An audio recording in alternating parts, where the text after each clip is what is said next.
welcome, welcome. I'm so excited. Today we're talking about regulating your nervous system, and we're actually also talking about getting to a place where you and your kids can manage your stress levels, the anxiety, and so you can actually learn and your kids can learn, and it's going to be really great. So I'm excited about this because we have Wendee LeAnn with us today, and you guys, I've known her for a very long time, and I'm excited to share her with you today because she knows so much. She is so amazing. First of all, you're going to feel it. If you're overwhelmed, if you're stressed, you need to be here right now because this is so amazing. You're going to feel it from her. Her energy is so amazing. It's super calming. It's super loving, and it's really open. And you don't get that from very many people. She is really a healer. So I'm really loving that she's going to talk to you about really like what gets our nervous system all out of whack, and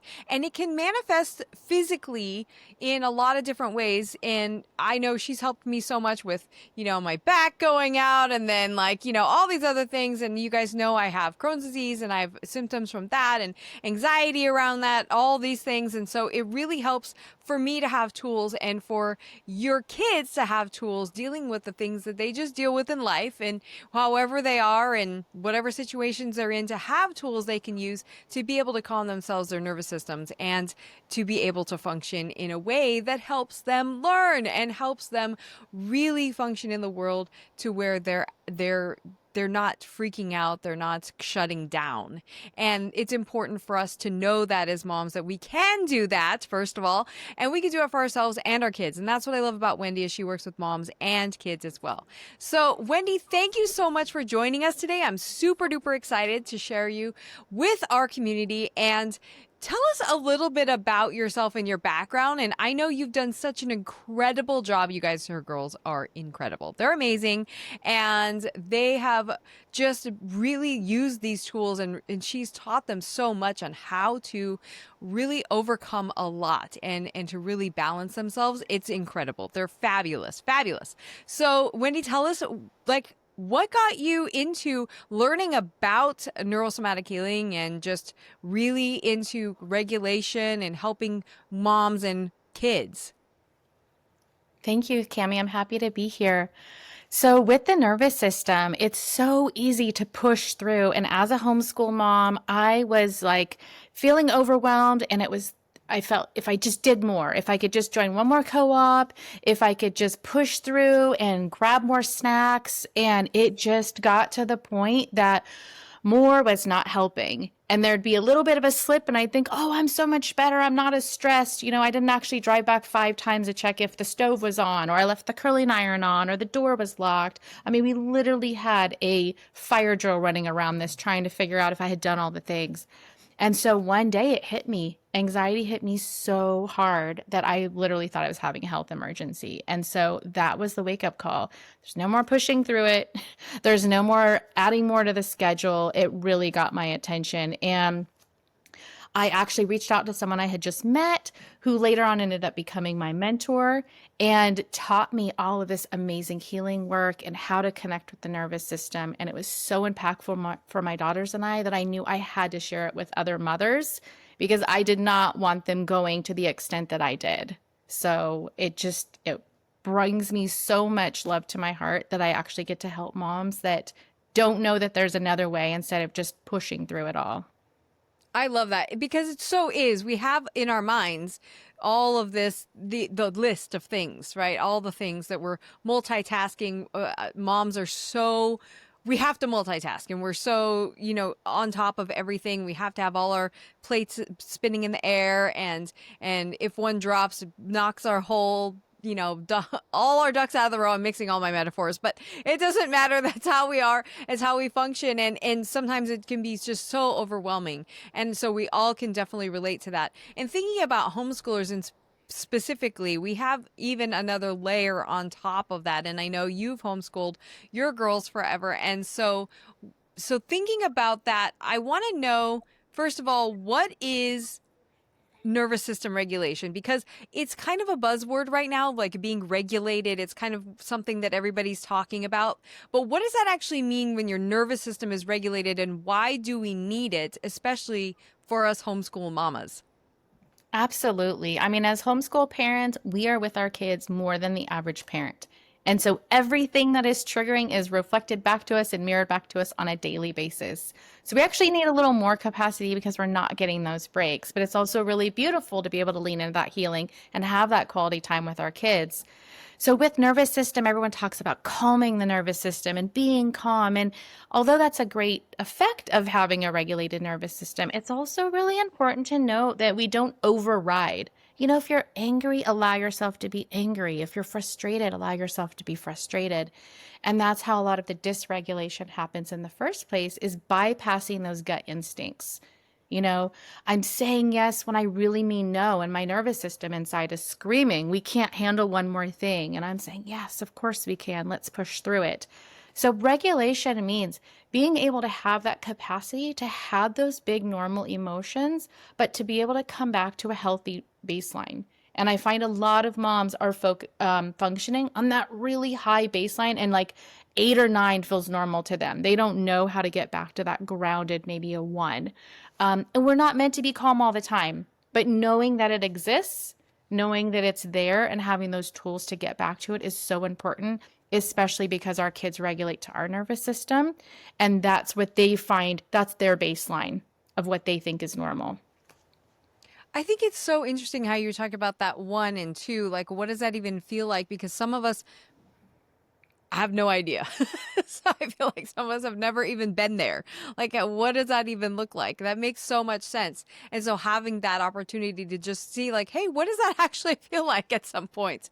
That would be amazing. And so to have that to compare, like I always say, you have to have a straight line in order to know if a crooked line is crooked, right? So something to compare it to. So that's really, really important. I love that. And so, thinking about our nervous systems and our bodies working in their naturally designed to heal, right? Either that's just what our bodies do. So, is there a way that your body can naturally regulate itself, or does it ever? If we look at kids, kids will naturally try to regulate. And those are the times you know your kid's regulating if they are driving you insane. They're humming, they're rolling their eyes on the top of their head. They are making sounds with their lips like, they're using their vocal activation. If they're rolling their eyes, sorry, parents, you don't have to allow all your kids to roll their eyes all the time, but it is a visual reset. They're instinctually feeling, I'm in a place, especially I grew up in a environment where it was sit still, don't move, don't roll your eyes, don't do, and the kid is like looking for some kind of movement to process those emotions, process that feeling. So rolling the eyes actually is a visual reset and can create a healthy outlet.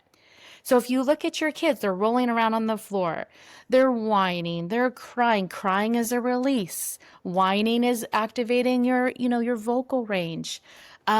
Kids are a great indication of that. The issue is when kids are naturally trying to regulate, the parents are becoming very dysregulated because often one person's way of regulating is extremely dysregulating or annoying to another person.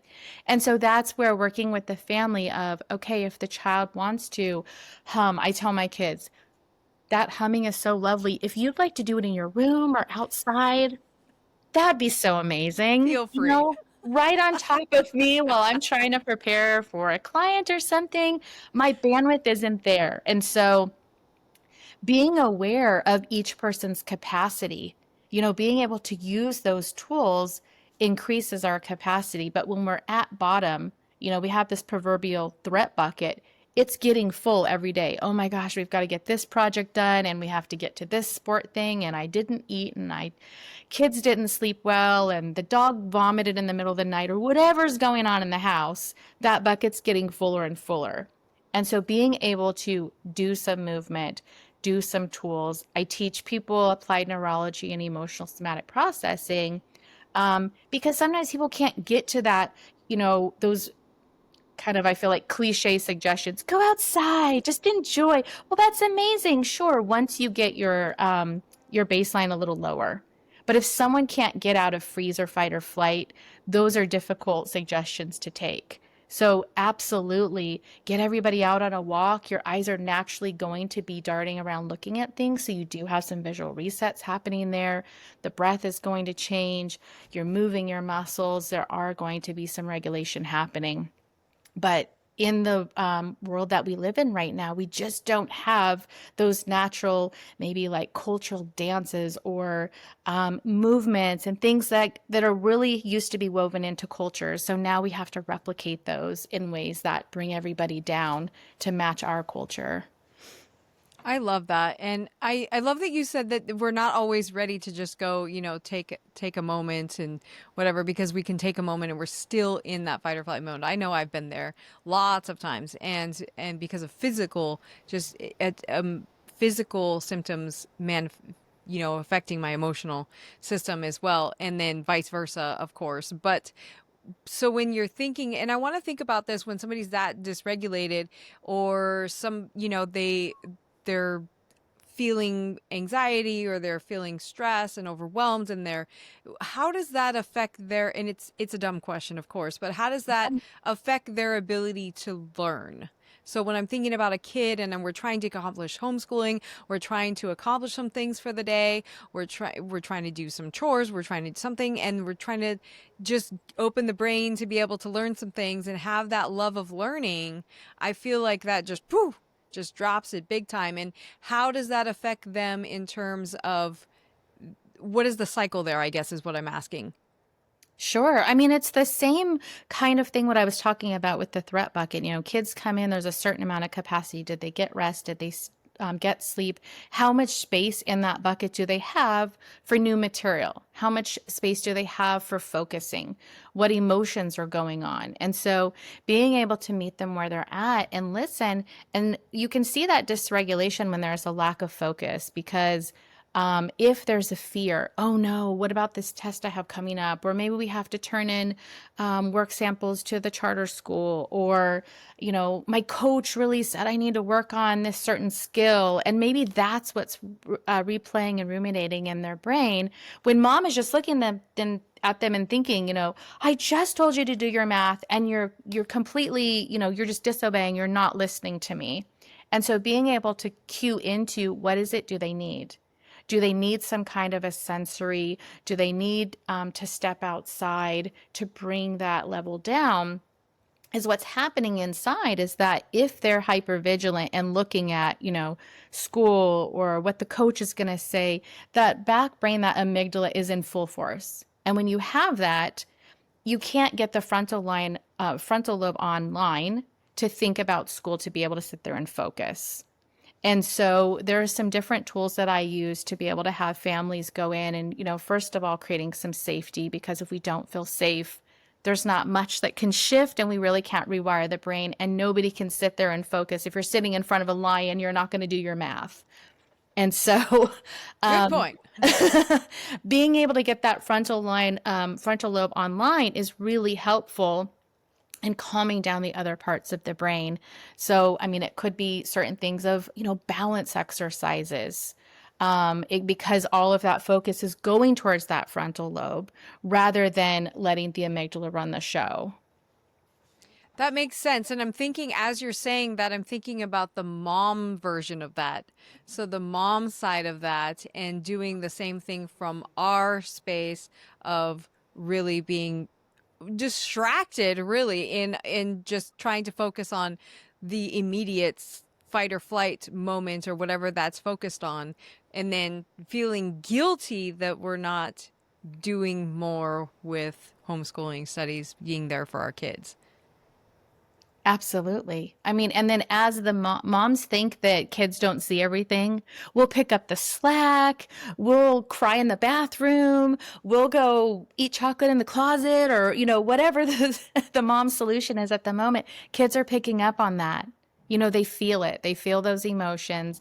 And so sometimes that's it, right? I mean, there were times where my kids will remind me, going back, Mom, remember when you looked at us and said, you're fine. I need you to be fine. And that's such a prime example of Sometimes we just don't have the capacity. And so we're telling the kids, everything would be fine if you just did your math, or everything would be fine if you would just complete this. But the child is balancing just as much as we are. But it's so easy to look at them as, well, you're a child. What do you have to worry about? I'm the adult. I have to pay the bills and teach you, but you just have to do your math. But really, they are taking in what was on the news, or what did they see in their local community, or what did their friends say yesterday, or those emotions are always there, and kids really pick up on way more than what we realize. So if Yeah, the and that goes back to what you were saying before about that you being the baseline. So wherever you're at, whatever number that is, that's where they're at. Minimum. Yes. I love that. I love that. That's amazing. So I know there's tools that you use for kids and moms. Are they the same, or what about even like little kids? How do they differ? They're pretty much the same, but I customize them to each person. So I always check something like, sometimes I'll use range of motion because that's something people can see. Oftentimes, if I ask somebody, oh, how's your breath? Was it different before and after? And they'll say, I don't know, especially if they've just learned to push through. There's just not a notice of certain feelings in their body. And so being able to do range of motion, they're really amazed when they go, oh my gosh, they'll even tell me, preface it with, oh, my eyes, I'm sorry, my neck will only turn a certain amount. And then when they go ahead and do that tool, and they'll go, oh my gosh, my neck will completely turn both ways. And that indicates safety, because you think of a child in a field and they have their arms out and they're spinning around, they feel safe. If they feel protected, they're going to tighten up and kind of curl up in a ball. And so that's what our nervous system creates in our muscles and our fascia. So working with parents, I'll use language and tools that work for them. Working with kids, I'll maybe have them use something that they choose, or have them create their own tool. Once I start teaching them the tools, oftentimes I try to create something that really works for the family. So, what does your schedule look like? Okay, when you get up in the morning, you get out of bed, you're going to do this. When you go in and you're already brushing your teeth, if you have an electric toothbrush, run it on your tongue, because that can be really regulating and supportive to the vagus nerve. It's already something you're going to do. You're just cleaning your tongue a little extra and giving it that sensory. So really building in those tools. Sometimes with kids, there's some different tongue exercises that I do, and they just, I don't want to do it. Or maybe I try to make it playful. So say, okay, well, try to lick your elbow. I have a client, she's trying to lick her elbow, and her mom's trying to tell her, like, you can't actually lick your elbow, but we just make it fun, Yeah. because it's just customized to each person, but really making sure that that's a good input for their nervous system, because people are so programmed to, well, it just hurts a little bit, I'll push through it. No, no, no. We're That's only so me. stacking safety on top of You know safety. that. Yes. So I'm always prefacing, like, there's no prize. You're not losing any points. You really get to be gentle with yourself. And I think that's the big thing, is teaching us as moms and as kids, and modeling that for our kids, listening to our gut instincts. Because I know for me, I don't want to raise obedient kids that just go and do all their schoolwork because they're scared, or I'm going to be mad. I want them to do that because they actually have a love of learning. Yeah. Just like you often say, we don't want to raise box checkers. I want them to tune into their own instincts. And so if they're worried about what my response is going to be, then there's that amygdala, there's that fear. It's blocking out that frontal lobe. They can't tune into their own body. And so when we can truly connect with our gut instincts, our nervous system is able to have that, the bandwidth and the capacity to self-regulate and not get stuck in really high or really low, that fight or flight or that freeze. Yeah, one thing I love that you do is that you give kids the tools, and I mean, obviously we can do it as adults too, but give kids the tools that they can use that are almost like imperceptible, so that when they're in public or something, or they're in, their co-op or, homeschool group or something like that, and or somewhere where they feel dysregulated, they feel uncomfortable, they feel they're starting to get anxiety, that they can use right then. So how do you message that to them in terms of like, uh, what kinds of things, give me an example of one thing that you would do to have them be really, really like imperceptible. So, full disclosure, I was doing tools during the podcast and you couldn't see them. And so, I love it. Yes. um, I have kids, sometimes I'll have them do little circles with their fingers, and it could be on their lap underneath their desk. They can do ankle circles. And moms, I've done this in heels before too, in a room where there's just lots of energy, and I'm like, I can do my ankle circles in heels. Um, and I find it's really empowering to kids, right? Because as homeschoolers, we often are trying to really check in with our kids. How are you doing? What do you need? Oh, that kid at co-op's being mean. Well, let's remedy that. It's not as much as if they were in public school. However, there's going to be points where we're not with them, and being able to empower them to have these tools. One mom said, oh, her son was having a problem with this boy, and he ended up standing up to him. And he also goes to dad's house and had some emotions going back and forth between mom and dad's house. And she came back and said, oh my gosh, since the tools, he's been opening up to mom. The teacher was proud of him because he stood up to this boy who was being unkind. It was just really empowering that he didn't have to rely on somebody else to give him that power. It's like the safety he was able to create and feel inside of him. And I think that's so powerful to give our kids, and to also model for our kids, that we're not having to wait until the next appointment with somebody. We can really tune in and address it in real time. It enables us to process it in that moment and not stuff and try to go. Oh my gosh, it's so huge, you guys. And we talk about having kids own their own education a lot, and from there, it blooms so far from where you even thought it could go is even possible, and giving our kids the ability to control their own and feel like they have some power over their systems and feel some power in their life. I mean, that's so huge. I love that you do that. And so thinking about a woman, a mom, and thinking about we're in this place and we're super, like you were, completely maxed out, completely overwhelmed. So thinking about that, I mean, man, what would you say to them? Where would we even begin? Often I start moms who are in that place of just doing a little shaking, with their hands, just loosening up some of that grip, being able to look in different positions, like looking left, looking right, looking up. And that's why I say a walk if it's available, because the eyes are naturally going to gaze between different points. Screens, I know this could be like a whole nother conversation, but when we look at screens, our eyes actually converge and create and mimic threat. It's the same as if someone was locked into like a bear or a lion. And so being able to get off that screen and put it down and do a little movement, and not be afraid to look at how our kids are regulating, get on the floor and Hmm. roll back and forth, shake, stomp, it can Have a really, dance party. right? It can be really supportive, but also honoring their body, because some people aren't ready to make those big movements. And so that's where I work with people and find out the safest way to get into their nervous system. Sometimes that's through their feet and they love it. And other people go, no, we're not touching my feet. So I always assess and reassess each part of the nervous system to see what's safe for that person. And realizing all those challenges and blocks that they have, whether it's procrastination or it's, not being able to get up in the morning, those are all protective mechanisms. And just starting out being really gentle with themselves, and looking for that support of, if they need to say no to somebody, maybe they can call a friend, like, can I talk to you? I'm gonna go tell this person no, and I'm gonna come back to you. And of course, call me. I can support them through through those different tools. But just starting those simple things and making aligned choices, which can be challenging if they're in fight or flight or freeze. Absolutely. And that's something where I feel like you are so good at that in terms of meeting somebody individually where they're at and really gaining that insight into, and you guys, she's amazing with the energy. She can really like feel what's going on and what she's like, you're thinking this way. I'm like, yes, how did you know? Like, of course.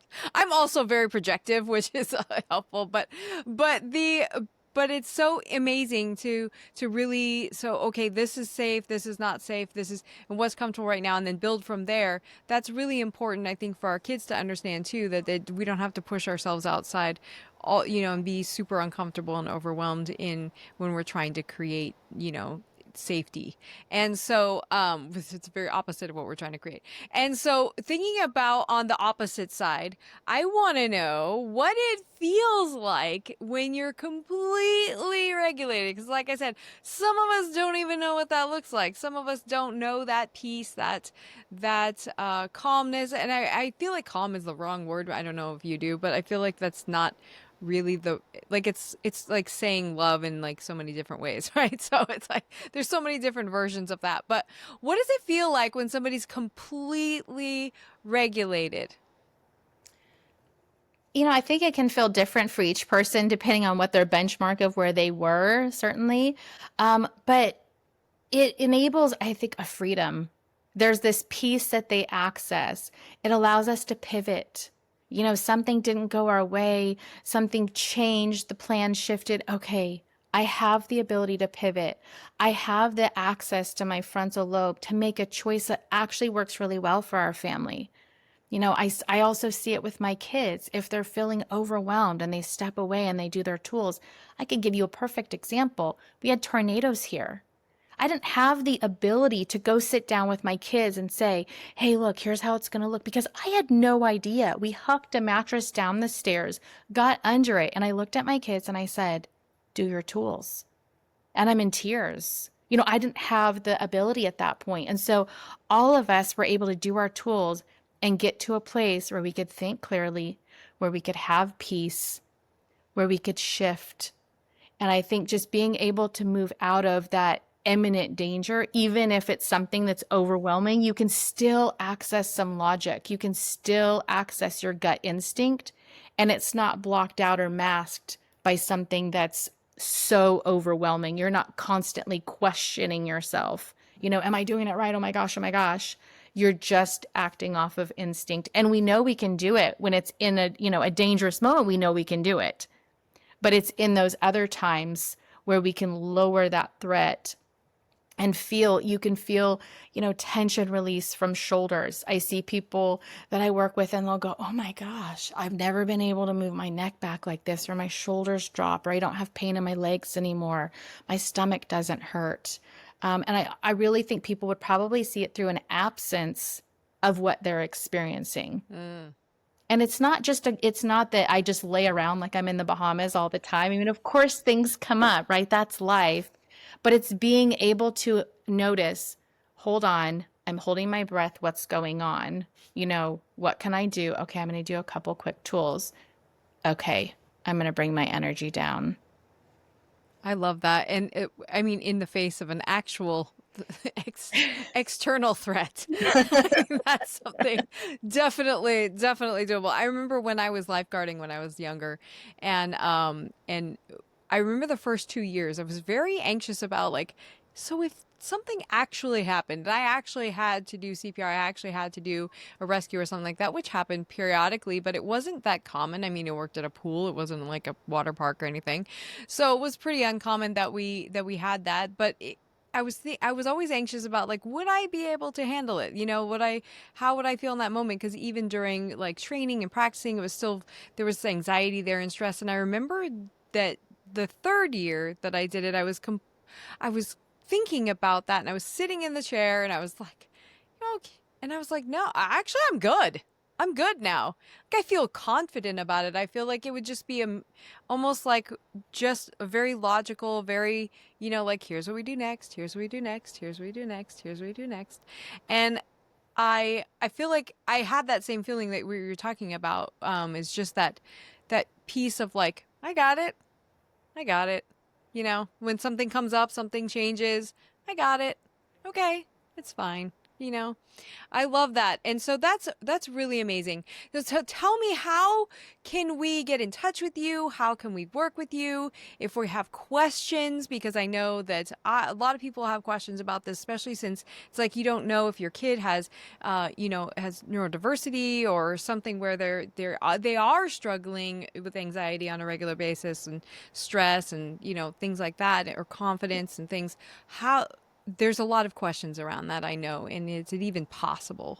So, and I know from knowing you and knowing how you work, and you actually worked with some of my clients, and you are, absolutely so amazing. So, how do we get in touch with you, and how do we, if we have questions, where do we go?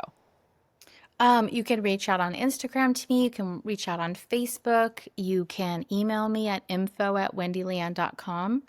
I think you're posting a free gift and people can access me in that way. And, it is possible to work through these things. And the best thing is that we don't have to go into things that are super triggering. Sometimes kids don't want to share with me what's going on. I only know because mom is saying, oh, there's a little something going on. And I really approach it with, hey, how do you want to feel? How can we make that happen? What's important to you? What Yeah, I know obstacle do you you want guys, off she your has plate? And the same thing with the parents. We a don't have to go free into deep. gift. Absolutely. You have tell us about that free gift and what people can do with it. So I wanted something fun and not as clinical. So I did a couple of bingo cards for mom and the kids where they could just look over the course of a week or a couple days and see, what's going on? What are things, what kind of protective outputs are coming? And not beating ourselves up about it because everything we're doing is our nervous system trying to keep us safe.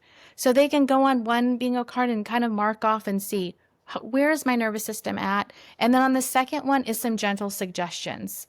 And everybody's nervous system is unique. And so it'll be different. Each person will have a little bit different response. But it's a good way to start where we're not getting into anything deeper because the more potent tools, I want to have, someone in front of me making sure that I can adjust things for them.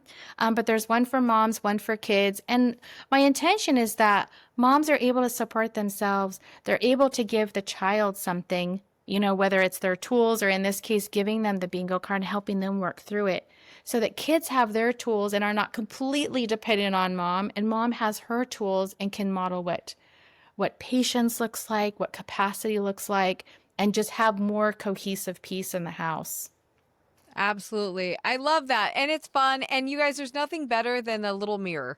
So a little mirror than just saying like, where am I at right now? What's happening right now?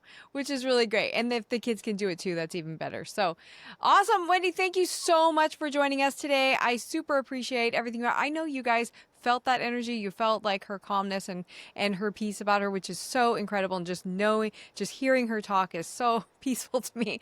I know I get that and I love it. So, but she's also a very positive person, which I absolutely love about her. So, you guys definitely reach out, get that, get those the bingo cards are going to be wherever you're watching this. You'll be able to get that. And then we will talk with you guys again next week. And if you have questions, contact Wendee. See you soon. Bye bye.